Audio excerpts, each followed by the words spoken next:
ఎంతసేపని నిలువబెట్టి ఏడ్పింతురతని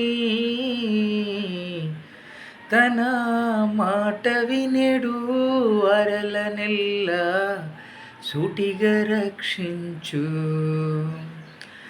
ఎంతసేపని నిలువబెట్టి ఏడ్పింతురతని తన మాట వినెడు వరలనెల్ల సూటిగా రక్షించు. ఉదయకాలం దేవుడు దీవించి ఆశీర్వదించునుగాక.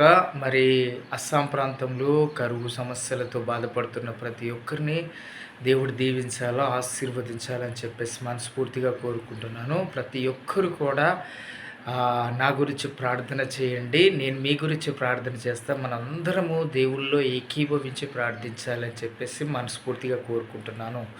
ప్రతి ఒక్కరు కూడా ప్రార్థించండి. పెళ్ళిళ్ళు కాకపోతే దేవుణ్ణి ప్రార్థించండి. మంచి అబ్బాయి దొరుకుతాడు, మంచి అమ్మాయి దొరుకుతుంది.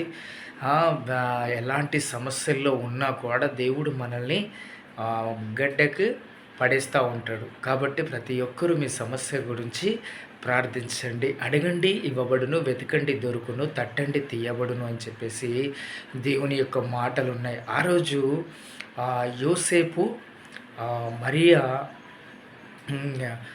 ఏం చేశారు? ఐగుప్తు నుంచి ఇజ్రాయేలుకు వాళ్ళు చేస్తున్నటువంటి ప్రయాణంను బట్టి దేవుడు ఆశీర్వదించాడు. వాళ్ళకు దూత ద్వారా వర్తమానం అందించి దేవుడు మంచి కార్యాలు చేస్తాడు. మన జీవితంలో కూడా మంచి కార్యాలు చేస్తాడు. మన జీవితం కూడా మంచి రోజులు వస్తాయి. కాబట్టి మనం దేవునిలో ఉండాలని చెప్పేసి మనస్ఫూర్తిగా కోరుతున్నాను. ఎంతసేపని నిలువబెట్టి ఏడ్పింతురతని తన మాట వినెడు వరలనెల్ల సూటిగా రక్షించు. Thank you.